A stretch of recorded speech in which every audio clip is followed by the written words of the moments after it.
On today's episode, we talked about undefeated teams and teams that cannot seem to win a game. Now, we do apologize. That segment might be a little bit outdated with the games that were already played. We talked news, captains, trending players, Sidney Crosby hitting 1,600 points. It was a great episode for episode number 75. We're only 25 away from the big 100. But here's Nordcast, episode 75. Enjoy. Do people in Canada have cable, like other people? We keep this up in the playoffs. I don't care. And at Chili's. Is it a Chili's? At Kyle's?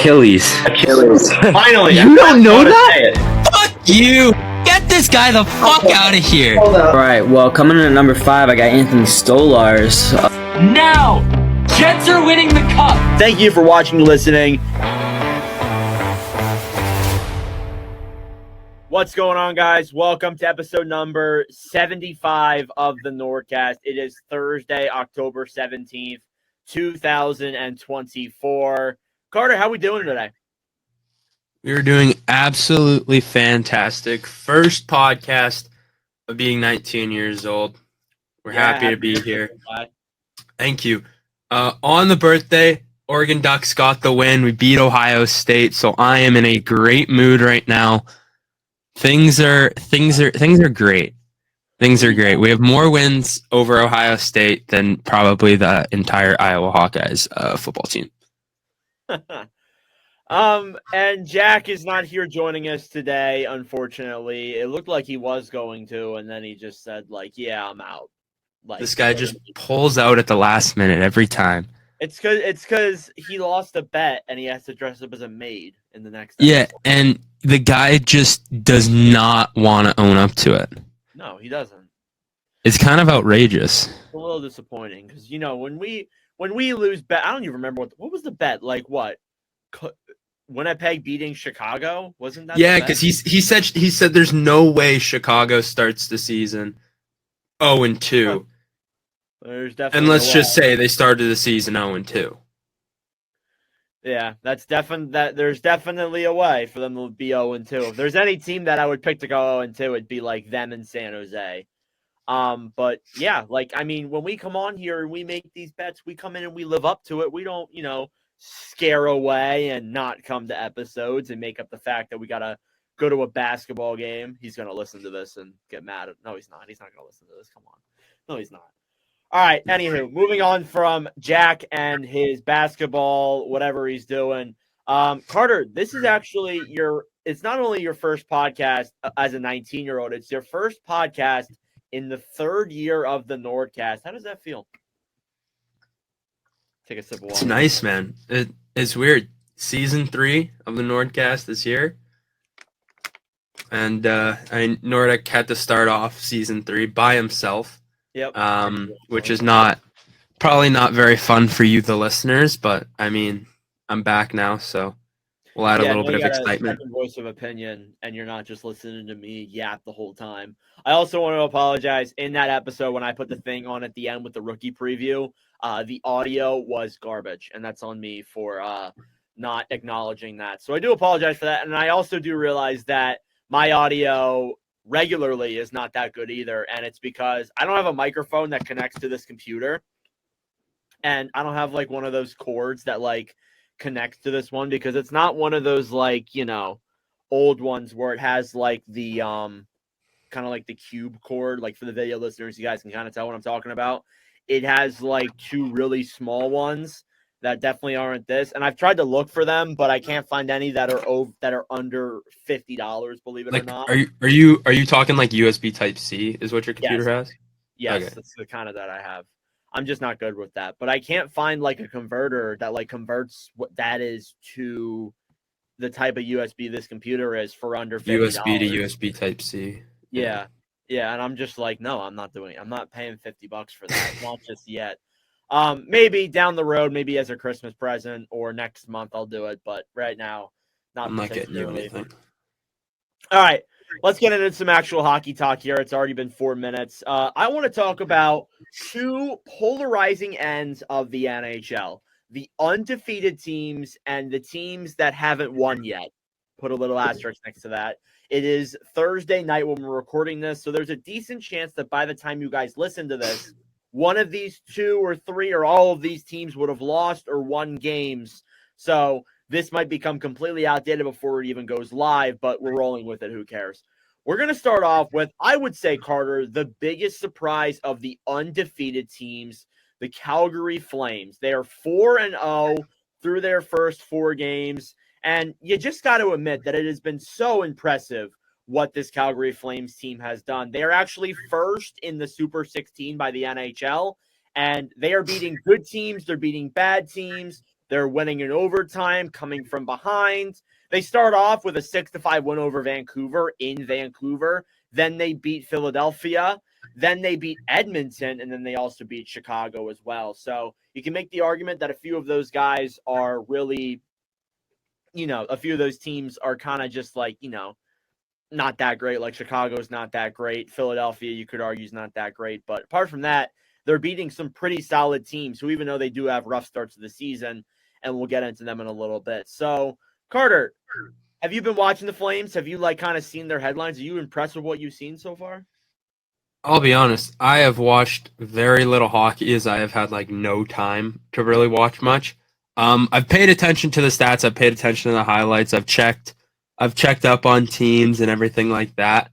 I will say I am kind of shocked that the Calgary Flames are 2-0. Was it expected? No. But, when you look at this team, we're seeing Jonathan Huberdeau play at the elite level we kind of had seen with him back in Florida. Obviously, last season was not his cup of tea, and his first season in Calgary was not good for him either. But, we're looking at this right now, and he's got 6 points through 4 games, 3 goals, 3 assists. And he's really looking like a great piece for Calgary right now. Is he going to live up to that $11 million contract? No one knows right now, right? But he's looking really good, as well as their number 1 D-man is starting to step up. Rasmus Anderson. He has looked, by the way. He has looked very good. I will say Rasmus Anderson has looked really good so far. Through 4 games, he's got 2 goals, 4 assists, 6 points as well, and he's a +7 as well, which is really what you want to see out of your top defenseman. Not only to have, the point stats as well, but to have the plus-minus as well is just unreal from your number 1 defenseman. But that's not going to shy away from the performances of Dustin Wolf.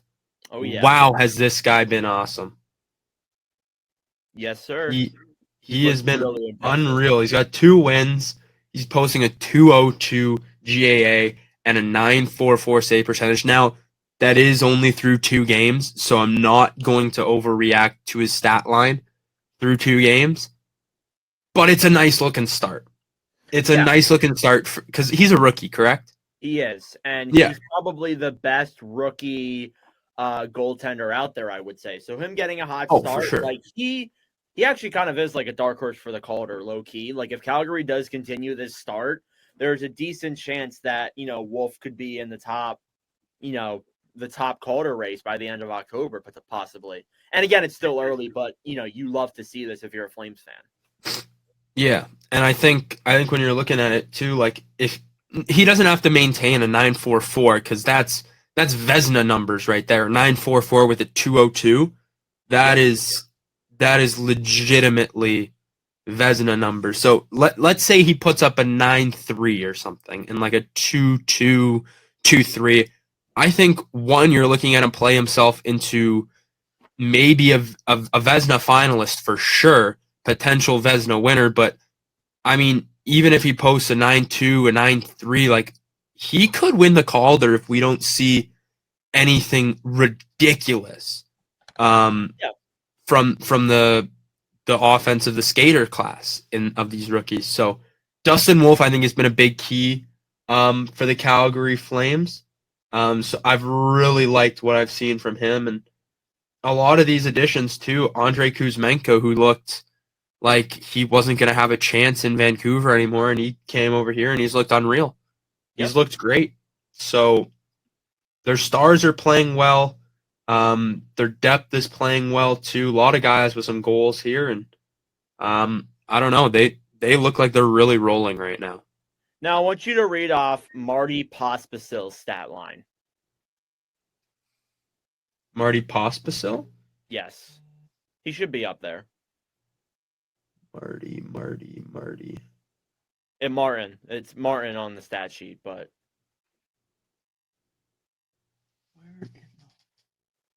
Oh, his stat line? yes. 4 games played. He's got 1 goal, 4 assists for 5 points. He's a +3 with 7 penalty minutes. He is centering Jonathan Huberdeau right now. And I believe, Carter, if you combine those two numbers, they have 11 points combined, right? 12 points? Yeah. 11. So you see people like that, and you see, Huberdeau and Pospisil play really well together. Like, that is awesome.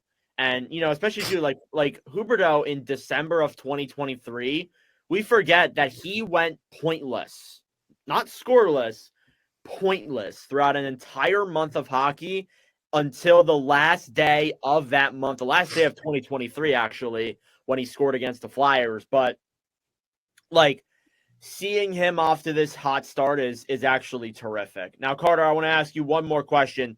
Do you think this continues? We'll keep going back to this. Yeah. Can it continue? Probably not. In my mind, I don't see Calgary continuing at this projection. Because you see it with teams all the time. They start off hot, then they get cold, or they start off cold and then they get hot, right?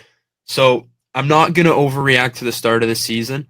We're only 4 games in for the Calgary Flames, so we've had teams start 10-0 and then completely fall off, right? So I'm not going to overreact to it too much, but I think this is all going to rest on the back of Dustin Wolf. I think if he keeps playing at this high level, because he is significantly outperforming Dan Vlader, however you want to pronounce his last name. He is, Darth Vlader. He's significantly outperforming him. So if I think that, if he can continue at this level, I think he'll take him as far as he can. Now, I do want to look at the rest of their schedule in October. There's a few games in here that are pretty winnable, but apart from that, it seems like it's going to be probably a pretty rough end of October for them because they play Seattle on Saturday, the 19th, which is going to be an interesting one. They can definitely win that. Then they play Pittsburgh, which they can win. Then they got Carolina, Winnipeg, Vegas, and then followed up by Utah to end the month. So it's possible they do come out of October with a winning record, but as it goes moving after that, it could be very difficult. But seeing Calgary off to this hot start when we both expected that they were going to have a rough season this year, I think you can't help but be happy if you're a Calgary Flames fan. All right. No, I think you got to be happy with this start. 100%. Let's move on to the Dallas Stars, who are playing right now, I do believe. So there's a good chance that by the time you guys watch this, ironically enough, they're down 3-2 to the Capitals. But by the time you guys listen to this, they might no longer be undefeated. So got to put that little asterisk there. But when we're recording this, they are undefeated. They are also 4-0 with 8 points. They are tied with Calgary for first. Dallas's schedule has been an interesting mix of pretty good teams, but also some pretty bad teams in there as well. They played Nashville in their opener. They won 4-3. Then they've been on this little homestand where they played the Islanders, the Kraken, and the Sharks, only letting in 2 goals during those 3 games with 2 shutouts from Jake Ottinger. And I also want to follow up with Jake Ottinger, and this is going to be something we talk about in news maybe a little bit later, but I guess we can talk about it now. Jake Ottinger signed an 8-year, $8.25 million extension with the Dallas Stars today. Carter looks surprised. He did. No. Casey DeSmith has 1 shutout. It's not 2 for Ottinger. Oh, okay. All right. My bad. That's me not doing good. Put some respect on that guy's name. Sorry. DeSmith, legendary backup goaltender. But yeah, Ottinger signed an 8-year, $8.25 million extension with the team today. First off, before we get into the Stars as a whole, Carter, how do you feel about that deal? It's the same as Swayman and Ullmark, the AAV. Same as Swayman, same as Ullmark, and it goes to a goalie who I feel we can say is a little bit more proven. Because he's what, a year older than Swayman, year or two? He's definitely played more games, and I think has more experience under his belt as a starter than Swayman does. And that's not a shot at Swayman, but it's No. true. It's facts. No, So 100%. it's actually pretty good they get him on the same AAV as Swayman, because Ottinger could have came in there and been like, hey, you see Swayman get that money? I've played more seasons than him. Give me 9. You can very well say that, but I think 8.5 is pretty good for him. So yeah, you're getting same deal for a more proven goaltender, and this isn't saying that Jeremy Swayman's bad and doesn't deserve it. He 100% does. Yeah, I'm not saying that. We were saying he deserved it pretty much the whole time, and I think we're seeing this. He's playing at such a high level that it makes this contract look absolutely magnificent. So I'm a big fan of this deal for Jeremy Swayman, and I think he'll.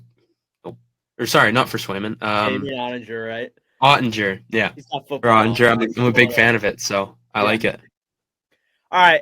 Who are the guys that are scoring for Dallas right now? They got guys in the back end putting up shutouts for them, but who are the guys scoring the goals?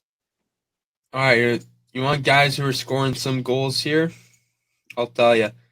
So they got 3 guys with 2. Tyler Seguin, who's been off to a great start.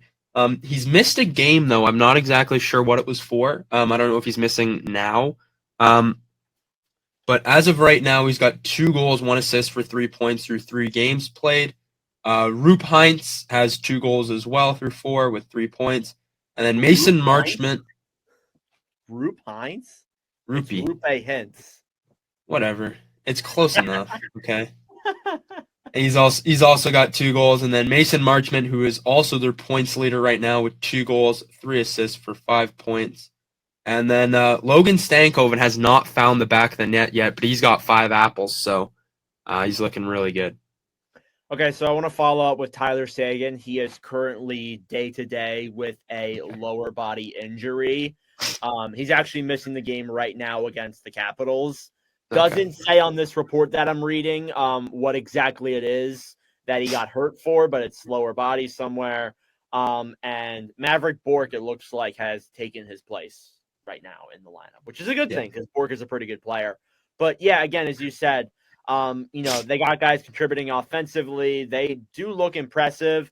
The rest of their games that are upcoming in the month of October, of course, they're playing Washington right now, which they might even freaking lose that game. Wouldn't surprise me.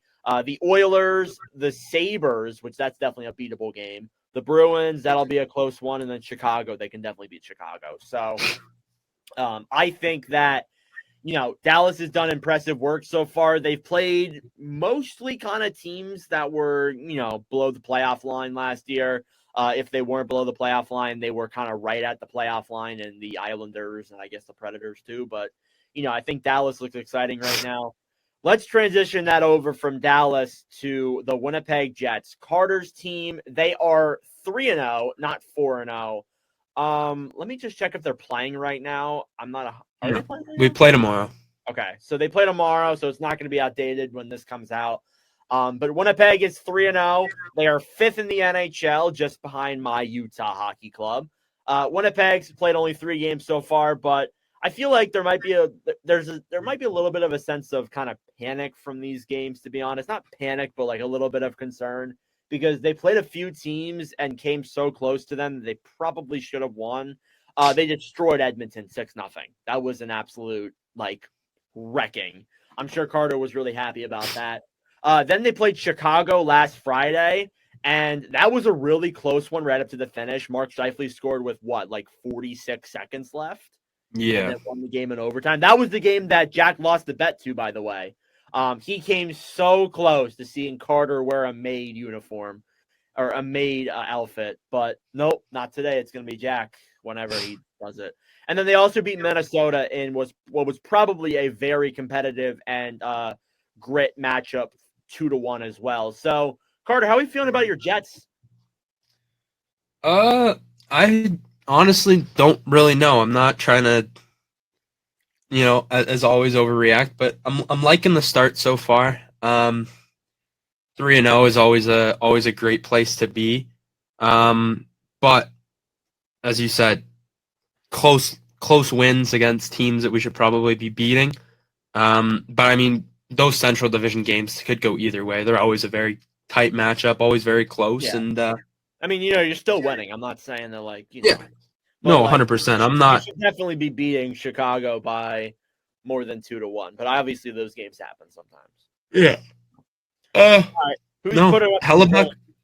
Hellebuck's looked really great. So happy about that. What's Hellebuck's stat line? Can you read that off? Oh, will I ever? So he's Vezina, got 3 games. He's got 3 wins, a 0.66 goals against average, and a 976 save percentage. He has looked absolutely unreal. Only let in 2 goals so far, which is 1 in each of his games. So he has looked very good so far, and yeah, I'm quite happy with that. He's looking like the reigning Vezina winner. So awesome. Quite Who's happy. scoring goals for you? who's scoring goals? Mark Scheifele is scoring goals. He's got 4 of those right now. Another guy, Kyle Connor, who's continuing his NHL season debut goal streak, which was pushed to 7 against Edmonton. So that was really nice to see. And that third line was scoring goals. Lowry, Appleton, and Kupari all had one in the game against Edmonton, so they just could not stop our third line. And Adam Lowry is a point-per-game player. So, Bartner, this is why he is the best captain in the league. We're going to get into captains a little bit later because that is something I'm going to quiz you on. But just to follow up on the Kyle Connor stat line, Kyle Connor becomes the first player in NHL history to score a goal in 7 straight season openers. It's pretty impressive. So if you're someone who likes to bet and likes to gamble, I would say at the start of the Jets season next year, place a bet on a Kyle Connor goal and you'll make some money. Or maybe not because I can't bet. But yeah, Winnipeg looks exciting. They do have like kind of a mixed schedule. Actually, their schedule is kind of easy. They play San Jose tomorrow on Friday. When this comes out, they play Pittsburgh then, which we'll get into in a little bit here about something that happened to somebody in Pittsburgh. St. Louis, Seattle, Calgary, Toronto, and Detroit. So I would say the majority of those games to end off the month of October are very winnable games. They can definitely win some of those games. And I think if Hellebuck keeps up this crazy stat line that he has, he could be in the contention for a second straight Vezina. Or is it third? I think it's second, right? Second straight Vezina, yeah. So he's looking pretty good right now. And the last team that we're going to look at that is undefeated is the Tampa Bay Lightning. Now, I want to put a little bit of an asterisk against Tampa because they've only played 2 games. They are playing right now against Vegas, and they're down 3-2. So, again, this could be outdated by the time this comes out. But we're going with it anyways. Who cares? Tampa, since they've played less games, and through no fault of their own because of what happened with Hurricane Helene, Hurricane Helene and Hurricane Milton were obviously causing a few cancellations. But Tampa, 13th in the NHL, 2-0. Again, the 13th is a little, it's kind of a little bit of an asterisk there. But the 2 wins they have, they beat Carolina 4-1, and then they beat Vancouver 4-1. So 2 impressive wins, I would say. They're playing pretty well. But Carter, I want to know about Andrei Vasilevskiy. Is he back? Is Andrei Vasilevskiy back? He could be. He's looked really good. He's posted a 1 goals against average. He's got 2 wins, and he's got a 958 save percentage. So as always, this is destined to go down because obviously goalies have bad games. But he's looked really good. He's made a lot of saves when they've had to. But I will say that the defense has done a very good job at limiting the shots that Andrei Vasilevskiy has faced. He's only faced 48. If you average that between 2 games, that's only 24 shots a game. So they are doing a very good job at not letting a lot of shots come through. I'm going to see if I can pull up. I'm going to quickly pull up their last 2 games just to kind of make sure we get it. So in the first game against Carolina, he faced 21 shots. And against Vancouver, he only faced 27. So far, he has not faced more than 30 shots a night, which is very good if you're the Tampa Bay Lightning and Andrei Vasilevsky, because not only is that going to help his health, he's going to stay better. He's going to be feeling a lot better. He's going to be able to play more. But not only that, means your defense is playing really good, which means you're going to have a lot more time for offense. So a very good start for the Tampa Bay Lightning. And looking at their top scorers here, Nikita Kucherov, he's got 4 tucks already through 2 games. He's averaging 2 goals a game, and he's got an apple to go with it as well. He's got 1 on the power play, 1 game winner. Braden Point, who's off to, you can't really say slow start because he's also over a point per game.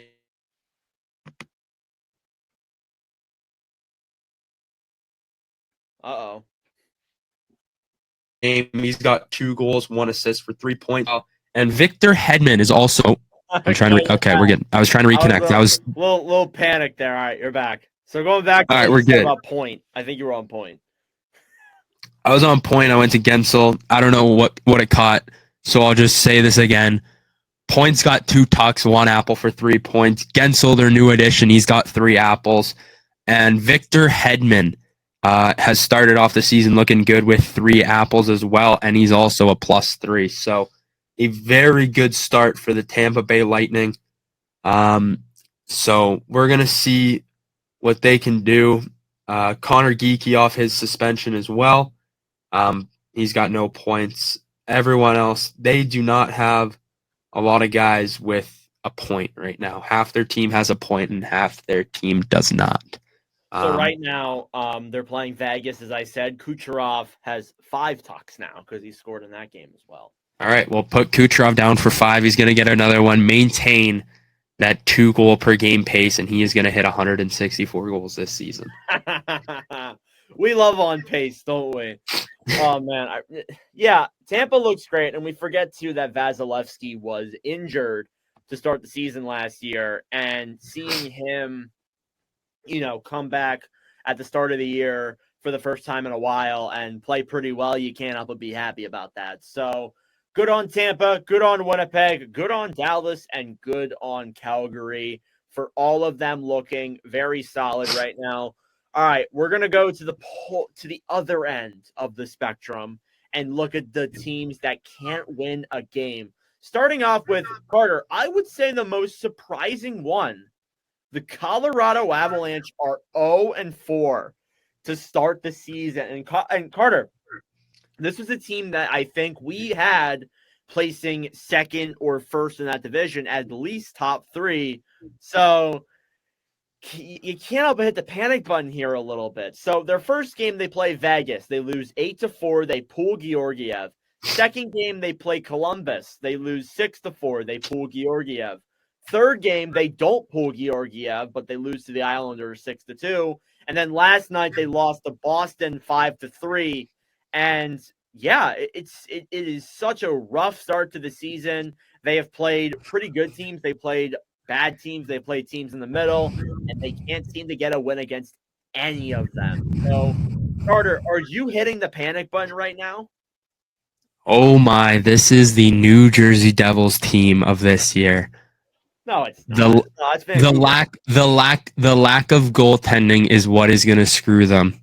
I think we saw it in the first game of the playoffs last year, and then somehow Georgiev managed to turn it around, but he is back to his 2024 playoff game 1 days because he has looked horrible.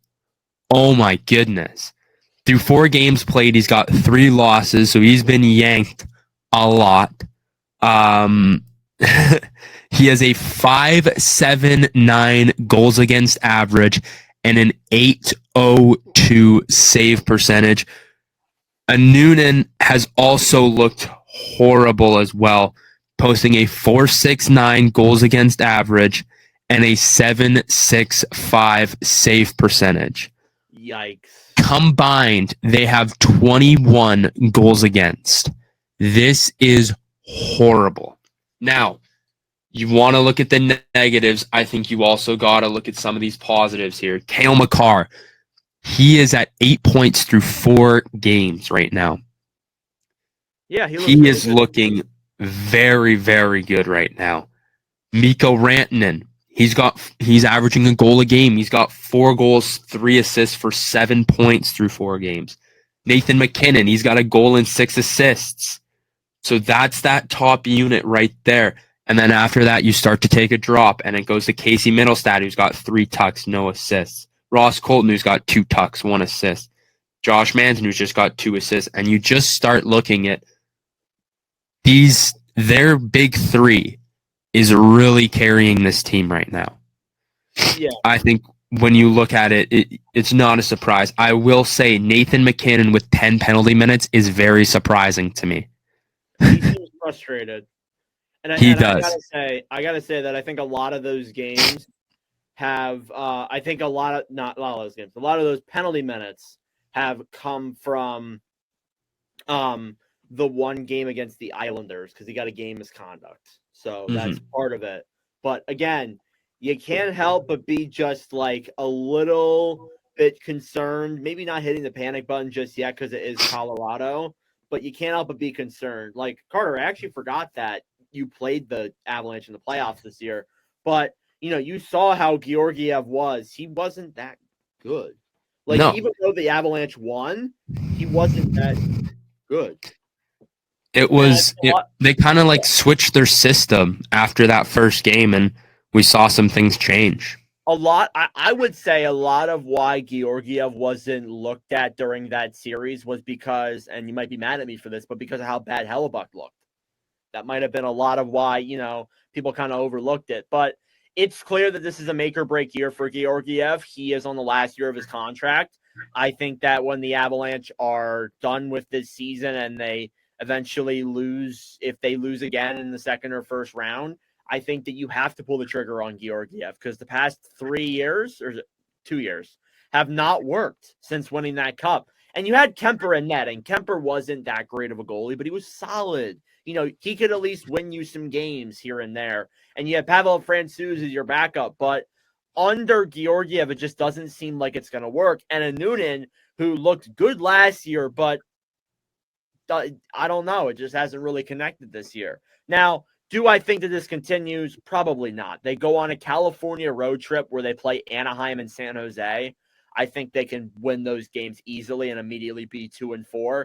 Then they play Seattle. Then they play Utah. Then they go on a homestand with Ottawa, Chicago, and Tampa Bay coming to town to end the month of October. So it's 100% doable to come out of this. But if you keep losing games and go like 0-6, 0-7, 0-8, I mean, we saw the Oilers do it last year, but it is going to be one hell of a climb for this Avalanche team to perform that. So we'll see what happens here with Colorado, but you can't help but be concerned about Georgiev and his goaltending.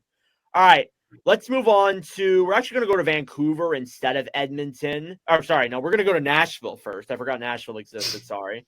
The Nashville Predators, little bit of an asterisk because they're actually playing the Edmonton Oilers right now. So chances are by the time this game is done, they could have won a game or they could go 0-4 as well.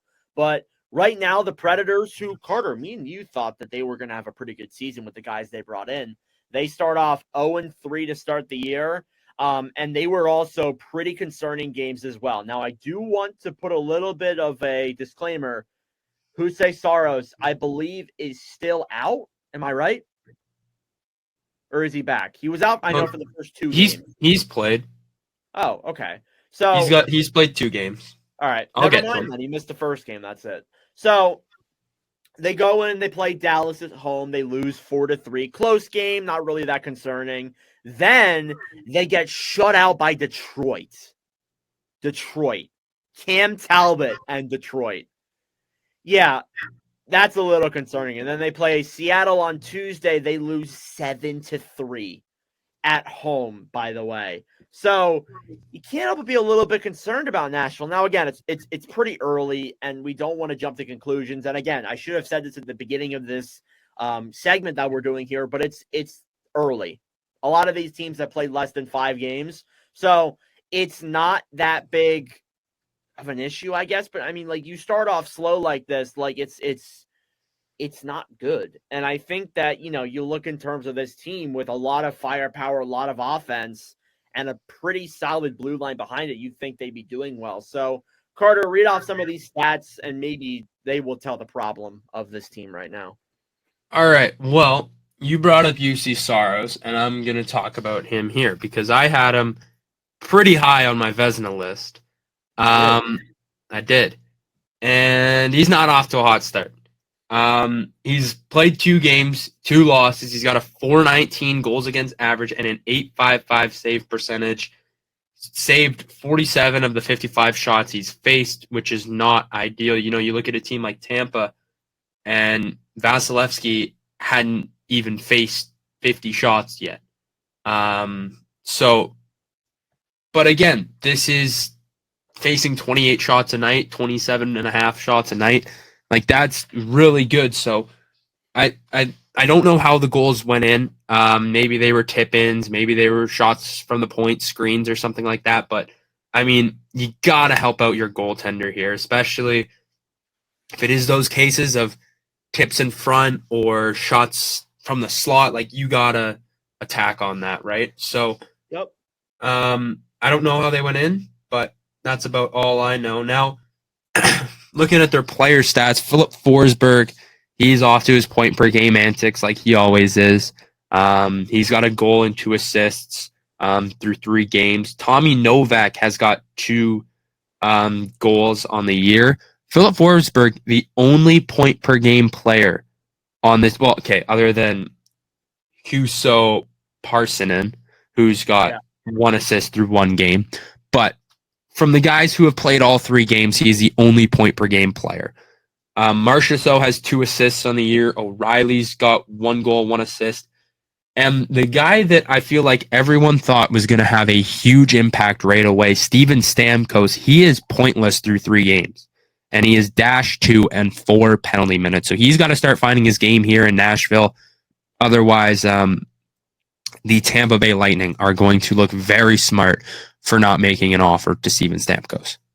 Now, Carter, I'm going to ask you this question, and you might have Stamkos' stats pulled up, but how many goals did Stamkos score last year? Last year? Let me check. Just play the Jeopardy music. So last year, Steven Stamkos had 40. Year prior, he had 34. And then the year before that, he had 42. So through his last 3 seasons, if my quick math is correct, he had 116 goals through his last 3 seasons. Without looking at that stat line, turn it off, close out of that tab. How many power play goals did he have? How many? Power play goals, yes. You just 49. Did you say 49 power play goals last season? Oh, I thought you said the last 3. Sorry. Last season? Yeah. 19. Oh, way to not guess. I did guess. 19 power play goals last year. I did guess. I know this off the top of my head. No, you did not. I studied this beforehand. No. I asked you how many power play goals he had. You're like, 49. Because you thought I meant the last 3 years. Yeah, and is it right? Yes, it's right, but thank you. All right. Okay. So Stamkos last year had 19 power play goals and 39 power play points. It was actually a -21 last year, by the way, which is actually kind of insane when you think about it. He had 81 points last year. 39 of those were power play points. That's almost 50% of your points being on the power play. Now, we get that at this point in Stamkos' career, he may be a power play. Power play might be easier for him because he may be like a power play merchant, whatever you want to call it. But seeing those numbers, concerning. It's a little concerning, and especially through the first couple of games in Nashville, he has looked kind of subpar. And we really thought this team was going to be a cup contender, and we just have not seen that just yet. So, little concerning there on Stamkos' end. Did you read off any of the other guys' stats? Forsberg, Novak, O'Reilly, Marchessault, Engvalista's looked good. He's got 2 assists through the 3 games. But other than that, Brady Shea, they're also other big pickup. He's got a goal. How's Yossi? And Yossi's only got an assist right now, but he's also dashed. He's also -3. Yeesh. Yeah, so they got to start performing. They got to start helping out UC Saros, and I think that this is a team with a lot of offensive firepower. So I think if you can help yourself on the defensive end, I think the offensive side will come naturally. It's just going to be, you got to help out UC Soros for right now. They're a little bit of an older team, and they may take longer to kind of get there because a lot of their guys are a little older, and it might take a little bit for them to kind of adjust and get, into the flow of things. But, we'll see. You gotta look at it as, Marchessault, Shea, Stamkos, like those are all guys who have, pretty much been on one team for a long period of time. So, I mean, although they are old, you got to think that going from a system you've played in for like 6+ years, Stamkos pretty much his entire career, but like Brady Shea, Jonathan Marchessault, like those guys have all been on their teams for 6+ years, right? So they're going to have to change their ways to play this natural predator style of hockey, and but I got no doubt in my mind that they'll be able to get back to it. So yeah, I agree with that for sure. All right, so let's look. So let me just read off Nashville's rest of October schedule again. As I said, it just pulled out. But again, as I said, they play Edmonton tonight. Chances are, when you guys see this, they are either going to be 0-4 or they're going to be 1-3. But I guess this is kind of still relevant because they're struggling right now. You can tell. But the rest of their season, they play Detroit again on Saturday the 19th, followed up by Boston. Then they play Chicago and Columbus on a back-to-back. Then they play Tampa, and then they face Edmonton again to wrap up their season. So they can definitely come out of this for sure. It might take them a little bit to get there, but, I trust that Edmonton is going to be able to do it for sure. All right, let's take a look at the Vancouver Canucks up next, who going to put a little bit of an asterisk here as well. They have also played, I believe, 3 games, and they're playing right now against the Florida Panthers. But 2 of those games were in overtime, but you can't help but be a little bit concerned about Vancouver's goaltending based on what we've seen out of these 3 games. So the first game that they played was against Calgary. Again, as we mentioned at the beginning of this episode, they lost 5-6 or 6-5 in overtime. And then they played Philadelphia that following Friday. They lost 3-2 in overtime. Then they played Tampa on Tuesday and lost 4-1, and now they are playing Florida, and they are currently tied, but we'll see how the end of that game goes. Carter, I want to focus specifically on the goaltending because Demko is out. Right now, it's Shilovs and Lankinen in net there for those two goalies.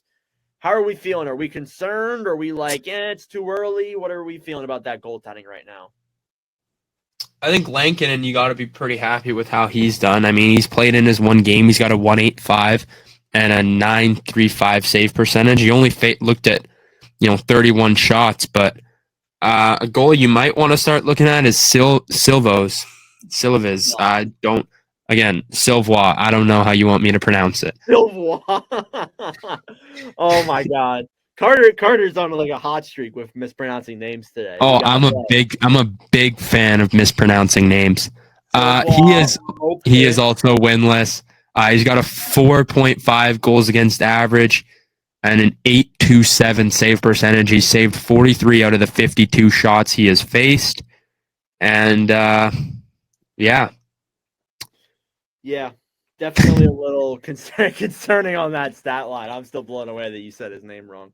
No, I'm not. But yeah, definitely concerning for Vancouver. You see Demko go down with an injury that isn't really that common for hockey players. It's more like a soccer player injury, apparently. But still, got to be a little bit concerned about that. How are they doing offensively, though? Well, offensively, what I am going to say here is Elias Pettersson has got to start scoring. Yeah. He has 1 assist through his 3 games, so not super ideal there. Brock Besser is leading the way. He's got 2 goals, 1 assist for 3 points. Connor Garland, he's got 2 goals, 1 assist for 3 points as well. JT Miller, Niels Hoglander each have 1 goal, 1 assist.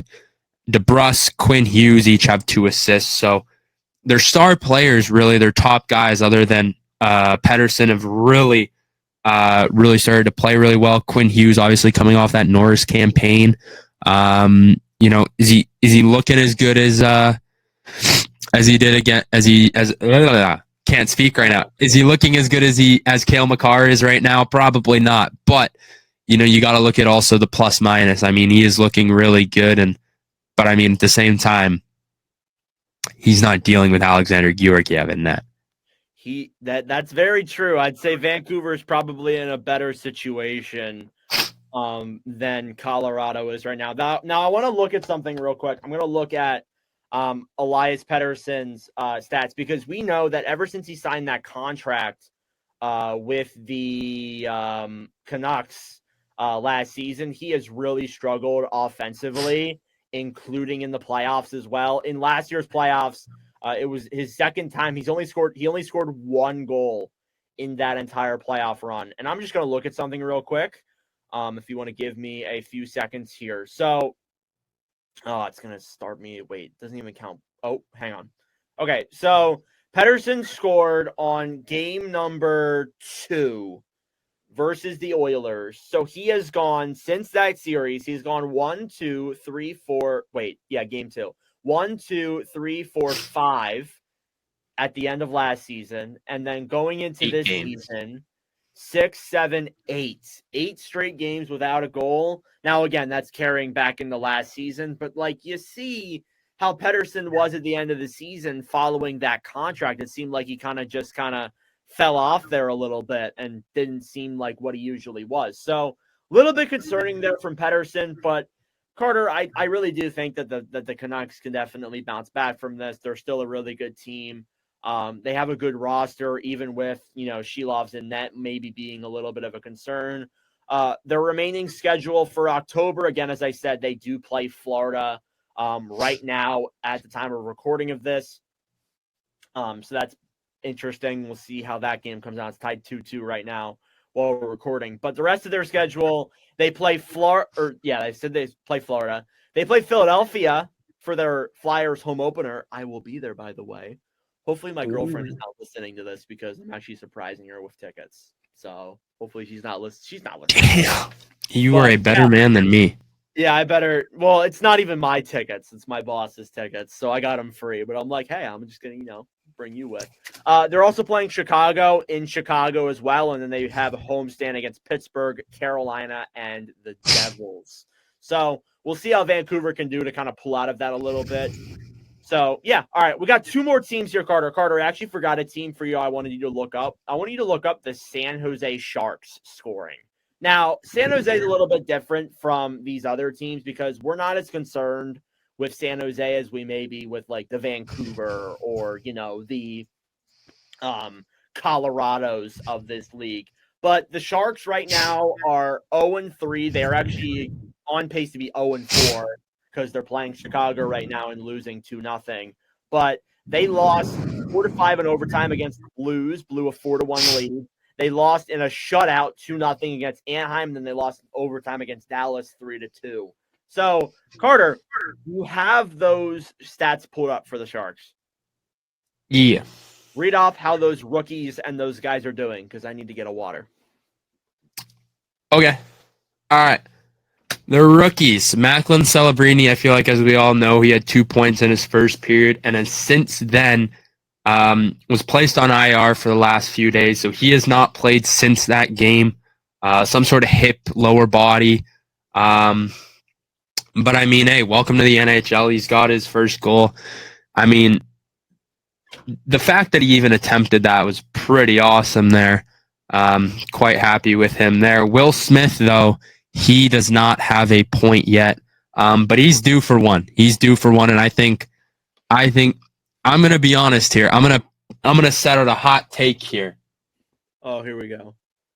Okay, it might not be a hot take, but I think that he is going to get his first goal either tomorrow night, or he is going to get it against Colorado at home. So I think Will Smith will have his first NHL goal within these next 2 days. Or next 2 games. Boy.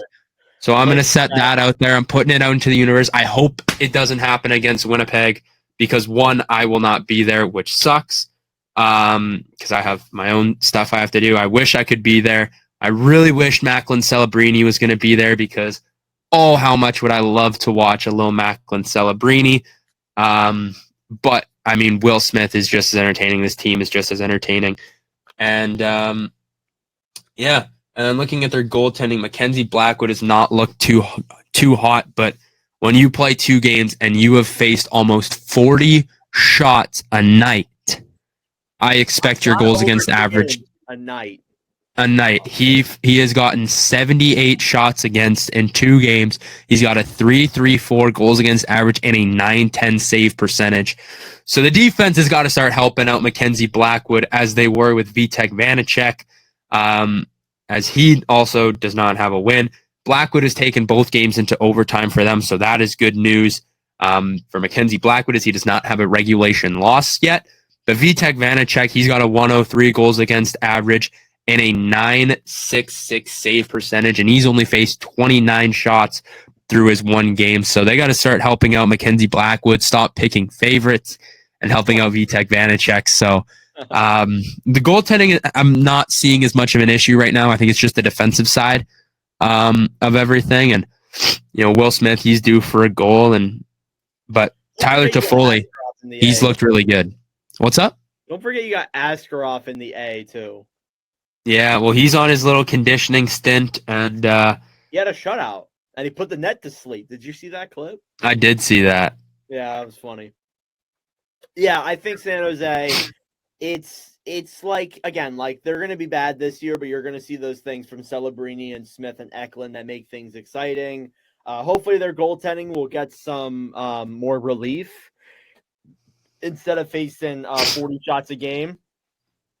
So we'll see where that goes over the next couple of weeks. But San Jose right now, again, playing Chicago. Tomorrow they play against Winnipeg. Then they play against Colorado at home. Then they go on this little bit of a road trip where they play Anaheim, the Kings, the Golden Knights, and Utah.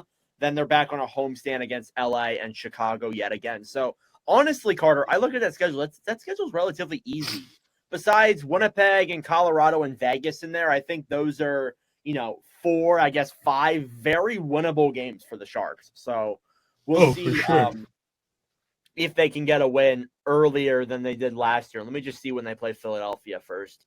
All right, they play Philadelphia on the 11th. So chances are they may lose until then. Just so you guys know. That's what happened last year. All right. One more team we're going to talk about here, Carter, before we send it to news, and then we'll wrap up this episode. The Edmonton Oilers. Carter, they're doing it again.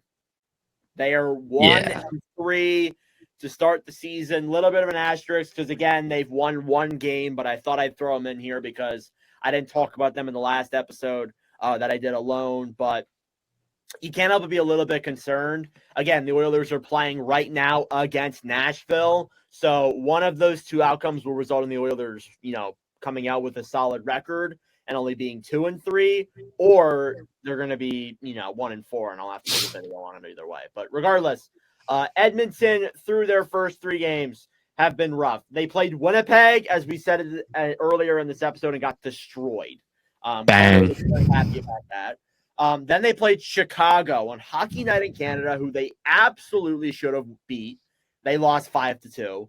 Then they played Calgary. Actually got their first lead of the game in that one, and they lost 4-1. Then they played Philadelphia, won 4-3 in overtime. But I do want to say there's one thing that we're going to talk about later on in this episode when we get to news and trending players that relates to Philadelphia and some special rookie there. But regardless, the Oilers ended up getting that overtime win. Carter, I want you to read off the Edmonton Oilers goalie stats right now. How is Stuart Skinner looking? Not hot. That's all I'll say. He is not looking too good. Through 3 games played, he's got a 4.42 goals against average and an 8.45 save percentage. Now, I know what you're thinking. Well, he's facing a lot of shots. Through his 3 games played, he has faced 71 shots, which is less than 25 shots a game. So I think the math would check out to be about 24-ish shots a game. Did you do that without a calculator? Damn. Huh? Did you do that without a calculator? Dude, I'm really good at math. Damn, dude. I'm impressed. Thank you.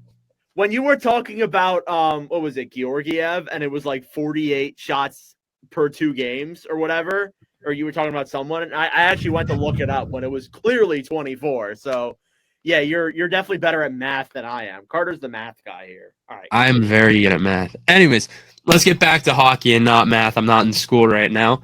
But anyways, he has let in 11 goals. Not ideal when you're facing 24 shots a night. And then you look at Calvin Pickard, who I'm assuming got the start in the first game, maybe. I don't know. Because from the looks of it, he's had 6 goals scored against him. He's only played 1 game. And he faced only 27 shots a night. And he let in 6. So he's got a .417 and a .778 save percentage. Not the start you're looking for if you are Edmonton Oilers goaltenders or the Edmonton Oilers coaching staff. He's playing right now, by the way, against Nashville. And by the way, the Oilers just scored to go up 2-1, and they are actually out shooting Nashville 23-9 in the second period right now. So keep that in mind. All right, continue with the who's scoring right now. Who's scoring? I'll tell you who's not scoring. Connor McDavid still does not have a goal. He is being outscored by none other than the Minnesota Wild goaltender himself, who I have in every single fantasy league, and I think that goalie goals should get 1,000 goal points. It really should, because it's such a rarity. Like, it only happens like once or twice a season. I know. It should be worth a lot of points, and if you're confident enough to start him, you should get points. Anyways, let's get back to Connor McDavid. He's got 4 assists. He's doing what he did last year, where he just, starts off slow, lets the rest of the league, get a head start, and then he just makes a run for it late. Yep. Which is what he does, because I think last year he was like a half point per game through like a certain amount of games. I don't even know, and then he ended up being like 10 points out of the point race. Like, dude, it's not fair. Connor McDavid is not fair. Leon Draisaitl, he's got 2 goals, 1 assist through the 4 games played. The fact that Connor McDavid is their only player to be a point per game guy is kind of crazy. I will say this: they are going to very greatly miss not having Philip Broberg on this team. And I think that we're really starting to see it right now. They do not have a lot of great goaltending. There are a lot of great defense. The back end is not looking good. And I will throw this out there as well. Evan Bouchard only has 1 point, and this guy was supposed to listen, he's a great defenseman, don't get me wrong, but the hype train's kind of slowing down. I swear somebody on this podcast, or maybe it was on Nord Block, who picked Bouchard for the Norris. Yeah, that's not looking like a good start right now. No, but I will say, yeah. And the rest of this team is not looking too good. This back end is not looking very good as well. I think you got to look at the defense and the goaltending right now, because it is not good. I agree. A little more of an update here on the Oilers Predators game. You guys are going to see this, but Jeff Skinner actually scored the go-ahead goal. I believe he has 2 goals now, Carter. I think he actually leads the team in goals, right? Yes, he is now tied with Leon Draisaitl. And he has never made the playoffs once in his career. And it doesn't look like it's off to a great start right now either. Yeah. But again, the Oilers did this last year, so I honestly would not rule it out at all. All right, let me just take one last look at the Oilers' remaining schedule. So they play, they're playing Nashville right now. They play Dallas on Saturday. Then they play Carolina, the Penguins, both at home. Then they go on a little bit of a road trip. They play Detroit, Columbus, and Nashville to end off that month of October. So interesting month. We'll see what the Oilers can do. But again, we know that they can come back from something like this. They're dominating Nashville right now. If they pick up this win against Nashville, they're only 2-3, so it's not that big of a concern. So I wouldn't be worried just yet for the Oilers. But again, if they do end up losing, if they end up going 2-9 again, I might be a little bit concerned. Do they fire Knobloch? I don't know. Like that. No, you're not. No, Nord, I'm saying this as a joke. You are not firing Chris Knobloch. You're not doing this again. No. No, but there's actually some people out there who really do think they would. Yeah, I know. And I'm just saying it's stupid. I agree with you. I think it really is, honestly. I think it's the dumbest thing that they could do. Yeah, I agree, 100%. So we'll see where all those teams go. I believe those are the only teams that have not lost a game or have not won a game besides the Oilers. Carter, were there any other teams that kind of caught your eye that you kind of want to talk about before we get into news and some trending players around the league?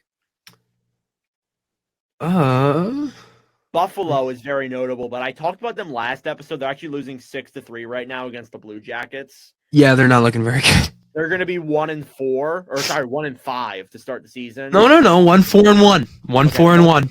1-4-1, but 1-5, basically. So yeah, it's an overtime loss. You got to count it. Yeah, but you can't help but be a little bit concerned about that. I also I don't know. It's still a little too early to tell with most teams. I think by next week, if we make another episode, we'll have more of a clearer picture on most of these teams. But yeah, right now it's kind of a little difficult to tell besides the ones we mentioned. All right. I will say you might end up getting into like a shout out on them or whatever because I mean you're like their biggest fan and everything like that. But Utah's off to a nice start. I will say I'm very happy that Utah's off to the start that they're at and that they're off to, and so I'm quite happy for them. Yeah, I talked about that last episode. It's kind of why I didn't talk about it this episode. But yeah, Utah looks great. You can't help but be happy about what they've done. I don't know if they make the playoffs, but I mean, they look exciting. They had a pretty hot start to the year, so hopefully maybe that will continue. So let's move into some news and milestones across the league. So Carter, you kind of missed out on a lot of the news last week, so there's not going to be much in this one. But Evgeny Malkin has 500 goals in his NHL career, so that's pretty impressive. Congratulations to him. And Sidney Crosby has 1,600 points in his career. So round of applause, a little bit of a round of applause to him. Good on Carter for doing that as a Flyers fan. Now, Carter, we're going to play a game. So he is, I believe, the 11th. Let me actually pull it up here real quick. This shows how unprepared I am. He is the. Hang on. He is okay. He is the 10th player to reach 1,600 points. Can you guess the 9 players above him? He's the 10th to do it? Yes, he is the 10th, so there's 9 above him to do it. Okay. This down, actually. Hang on. So we got Wayne Gretzky. Okay, that's 1. We got Mario Lemieux. It's 2. 2 out of 9. Jaromir Jagr. 3 out of 9. And now we start getting a little. I don't think any of the Sedins would have done it. Fuck, this is like really making me seem like such a casual right now. So here, let me read them all for you. So Gretzky's number 1, of course. Yager's number 2. Lemieux's actually 8, believe it or not. So do you want a hint? Okay, hold on. Okay, there's got to be some sort of Canadian, Montreal. No, there's not actually. Really? Okay, well, there's a Leaf. There's got to be a Leaf, right? No, there's no Leaf. What the fuck? Okay, Nice, wow. hang on. Oh, no, that's a lie. Well, there is a player who played on the Maple Leafs, but I don't think you're going to know him as a Toronto Maple Leaf. Do you want a hint? Sure. All right, I'll give you a hint. One of them is, or actually 2 of them are current GMs in the NHL right now. One of them in the in the East, one of them in the West. Oh, dude, Danny Briere. No. Oh. No. I really thought he had it. I actually have no idea. I'm drawing such a blank right now. This is really ruining my hockey knowledge. Okay, one of the GMs is in the Atlantic. Dude, I am horrible with GMs. Okay, hang on. No, I'm getting this Atlantic. As I hear him press his mouth on his keyboard. And No, I'm pulling. Listen, I'm pulling up the Atlantic Division. I don't know it off the top of my head. All right, the chill. teams. Okay, can't pull up the GM names. That's too easy. Oh, Stevie Y. Yes, he's number 7. So that's 3. I did not think he got there. I was thinking of a Detroit player, but I couldn't think of Stevie Y. I was like, oh, Pavel Datsyuk. No. No, I don't even think Datsyuk has 1,000 points. He might. He's probably close. He didn't play that. Well, he didn't play like terribly long in the NHL, but the numbers he put up was still really impressive. All right.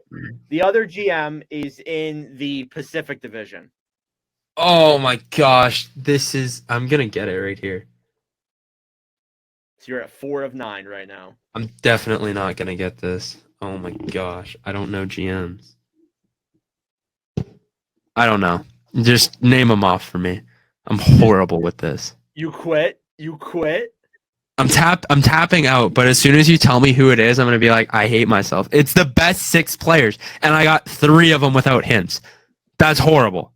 Yeah, the 3 most obvious, too. Ron Francis was the one. Oh, wait, Francis got it? Damn. All right, respect the Ron Francis. A little surprising. Get that guy his flowers. All right, there's another Detroit Red Wing in here. He's not a GM. He's an all-time great, though. Zetterberg? No. Nick Lindstrom. Think way back before like the. Oh, Gordie Howe. Yes, I feel like you should have gotten that one too. I don't know why he didn't pop into my head there. All right, so you got 3 more. Yeah, 3 more. So one of them is actually an analyst on ESPN. And no, it is not Arda Ogal. No, it is not. It is not friend of the podcast, Arda Ogal. Dude, it's Paul Bissonnette. He's on TNT. That's same thing. No. He PK? No, it is not PK. No, did Mark Messier get it? Yes, it's Mark Messier. Fuck! I was gonna say him, but I was like, he feels like too much of like the number 2. Third. He's 3rd in all-time points. Really? Behind Jágr and Gretzky, which is a little surprising. Wow, I did not. All right, I wasn't familiar with his game then. Damn. All right, so you're missing 2. One of them. Audior. No. One of them you probably aren't gonna know, and you probably won't get. The other you should know. Do you want a hint on him? Oh my god. Give me the one that I probably shouldn't know.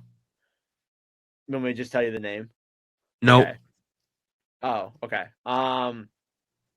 He played for the Kings, right, when they came into the league early. Back in the 70s was when he was around. He's actually like really forgotten as like a really good goal scorer.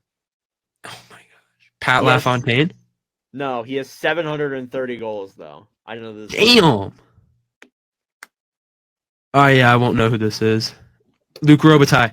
Nope. Marcel Dion. Oh, yeah. Okay. I should have got that.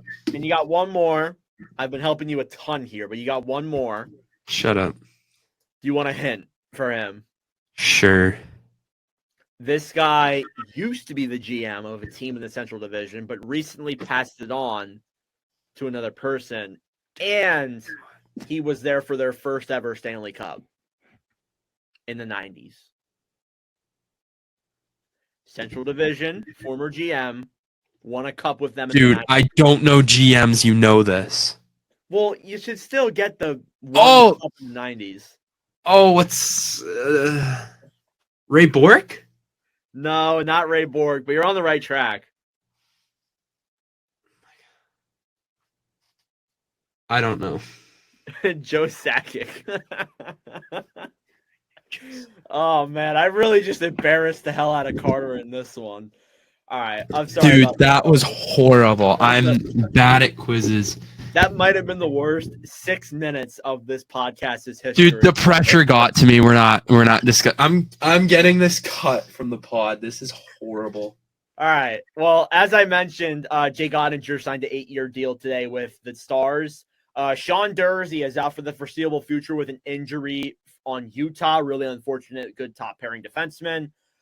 Carter, That's all I got for news, basically. There's really nothing else. It kind of was like a little bit of like week in the NHL so far. I want you to talk about some trending players around the league. And I'll give you a first one, kind of easy here. Philip Gustafson is the number one. Scored a goalie goal 2 days ago against St. Louis. What a guy. On this pod about how it's so rare for goalies to score goalie goals. Dude, I have him in every fantasy league. Which is why I'm gonna quiz you on who scored all. No, I'm kidding. Who scored all the goalie goals? Ron Hextall. Here, hang on. Let me pull them up real quick, and you can list like the last three. Besides Gustafson, if you want to try and do this. All right. Okay. All right. Let me look it up here. Okay. All right. Okay. So the last three. So Gustafson was one in 2024-25. The last three, one was in 23-24, one was in 22-23. The other Okay, wait. I think I can get this. Okay, Linus Ullmark is one. Yes, because I almost said his name, but yes, Ullmark's one. I know Ullmark's one. One of them is Pecorine. One of them is retired. Pecorine. Yes, Rene is one of them as well. Oops. And then this one might be pretty difficult. I see you looking at your computer screen there, Carter. Don't cheat. No, I'm looking at teams. Okay. Because I'm trying to You're going to be shocked at this one because this one's a little kind of easy to forget. Oh, is it the guy that Seth's been ripping, Tristan Jarry? Yes, it is. Last year, November 30th. I can do that, but I can't name the best players of all time. Are you kidding me? Yes, you can listen. Well, that's more relevant. Well, that's more embedded. More recent, yeah. Who scored goalie goals than all-time players, even though it should be the other way around. But yeah, again, we do have to have Seth on the podcast because man, he's been letting up the Pittsburgh Penguins recently on his Instagram. All right, Carter, was there any other trending players that kind of struck your mind? There's one that I'm going to mention. I mean, I got a couple of trending players. Okay. I think I'm gonna start with the 1-2 punch from Utah. Clayton Keller, Dylan Gunther. They've both looked unreal to start this season off. So I'm gonna give him that. Evgeny Malkin, he's got 11 points right now. He's seemed pretty unreal. Turning back the clock. I know. He's back to his old ways. A trending player, not in a good way. Tristan Jarry, who we literally just talked about, he's looked horrible. Yeah, he's looked pretty atrocious. Yo, Blomqvist has looked good though in the backup role. Shout out to him. He has. Lane Hudson, he's looked really good as well. He's someone I'd put at trending. Brant Clark, I will say, has also looked really good as the defenseman there. And I will say a sneaky pick who we never talked about. Jack Eichel is quietly having a really good season. He is. Yeah. We didn't talk about Vegas in this one. That was my plan to talk about them next episode because they look pretty good right now. But yeah, you got to give a lot of credit where it's due. Eichel looks very solid. 100%. All right, Carter, do you have anybody else? Oh, McDavid just got his first goal. Oh, did he? Oh, yeah, it's pulled up right here. There you go. And Marchessault got one as well. Ooh, okay. So, yeah, I've had it on. But, yeah, it looks like a pretty good game so far. Yeah. All right. Anything else, Carter? I got nothing else for you. Okay, well, I'm really surprised you didn't bring up Matvei Michkov. 2 goals. Because I knew you were. Yeah, well, yeah, 2 goals, and not only his first game, but in his first game, that was not his first game. What am I saying? Not only did he score his first goal against the Oilers, but he scored his first 2 goals in the first period against the Oilers. So, very impressive for the kid. I'm going to see him on Saturday again. Cadence, surprise, surprise, if you're listening to this. Good thing I'm not on FaceTime with her, or else this would be pretty ugly. Quinn Hughes got his first goal too. Ooh. So the teams that we talked about as they're, undefeated. Oh wow. Oh yeah. Dallas now lost. Tampa Bay won. Yeah, Tampa won. They were down. Kucherov wins it with 55 seconds left after Hagel tied it with a deep shot goal with 2 minutes left to go. Damn. God bless Kucherov for fantasy. This is why, like, I missed the regular season because we get to talk about games as they're going on. Perfect. All right, and one more thing well, actually, two more things. We might not even do the last one. I'm going to ask Carter if he wants to do it, but two more things here to wrap up. Justin Kirkland is my other trending player. His road to the show, credit to Spin Chicklets for this. He was drafted in 2014 by the Nashville Predators in the third round, spent 8 seasons in the ECHL and the AHL. He sat out of, I think it was a year or two after suffering head trauma in a car accident. And then he makes the team, and in his 11th NHL game, scores his first goal at 28 years old for the Calgary Flames against the Edmonton Oilers. So a really good story for Kirkland. I doubt Carter really knew who Kirkland was. I didn't know who Kirkland was. He was actually a WHL champion, believe it or not, with I think it was huge. I don't really remember who, but yeah, impressive there. And one more thing that I want to mention with news and stuff about that.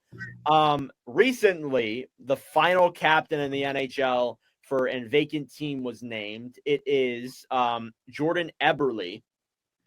And that makes it the first time since, I think it was 2014-15, where every team in the league had captains. Now, Carter, I'm going to ask you this. Do you want to try and name all 32 captains? Sure. All right, but here's what I'm going to do, though.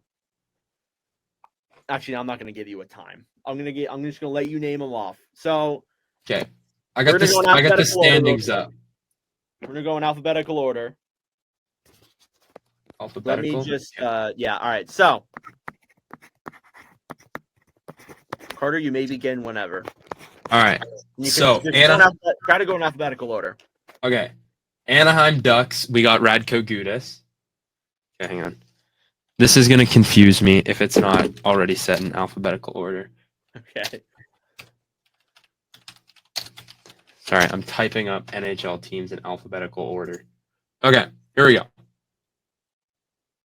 We got Anaheim Ducks, I already said. Boston Bruins, we got Brad Marchand. Buffalo Sabres, Rasmus Dahlin. Yep. Calgary Flames, they named one. Is it Rasmus Anderson? Nope. It's kind of a weird one. Not Huberdeau. Nope. Oh, Backlund? Yes, there you go. Yep, That's Backlund. 3. Carolina is Aho. Nope. No. Oh my God, who? It's one of the stalls, right? Which stall is it? Jordan. Jordan. There you go. That's Jordan 4. Stahl. Okay. 32. Chicago Foligno. Yes. Colorado is I know who it is. Landeskog. Yes, he hasn't played in a while, but that's 5. Yeah. 6. Is Columbus Werenski? Nope. Oh, Boone? Yes, Boone Jenner. Okay. Dallas is Jamie Benn. Okay. Oh, Detroit Dylan Larkin. Yep. Edmonton is obvious, Connor McDavid. Florida is also obvious, Barkov. LA obvious, it's oh my gosh, it's not obvious. Yeah, I know who it is. You just got to let me get to the name. Kopitar. All right. Okay. Is Minnesota Jared Spurgeon? I think it is. I'm actually kind of blanking on that too. Hang on a second. I'm gonna say it's Jared Spurgeon. Loud typing. So the captain of the Minnesota Wild is Jared Spurgeon. So you got that right. Bang. All right, Montreal Nick Suzuki, Nashville Roman Yossi. Oh, the Devils. Nico Hischier. Yeah, there you go. That's stupid of me. You're Islanders Anders Lee, Rangers Jacob Trouba. Yep. Ottawa Brady Tkachuk, Philadelphia Sean Couturier. Yep. Pittsburgh Sidney Crosby. Oh, San Jose. I don't know San Jose's. Uh-oh. Oh, yes. Couture, right? Yes, Logan Couture. He hasn't played. There we go. Okay. Seattle. Jordan Eberle. Yeah, I said it earlier. Yeah, Eberle. St. Louis. Do you want a hint? No. I know it's not Braden Shen. It's not Kyrou. It's not. Is it Braden Shen? Yes, it's Braden Shen. Oh, it is Braden Shen. Okay. Yeah, I was gonna say former Flyer if you couldn't get it. Okay. I was between him or I was like, there's a defenseman I'm forgetting here. So I was trying to narrow myself down to the defenseman. Tampa. Who's Tampa's? This is it Hedman? No. Yep, it's Hedman. It is Hedman. Okay, I didn't actually know that. That's on me. I got to stay more in tune. Toronto is Matthews. Utah is Clayton Keller.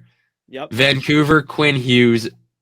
Vegas is Mark Stone. Yep. Washington, Ovi. And Winnipeg, Adam Lowry. Oh! There it is. We did it with no helpers. Guys, I did it. You did that in 3 minutes and 15 seconds. Good job, Carter. I probably could have done that a lot faster if I would have sped ran it, but I mean, hey, had to keep it entertaining.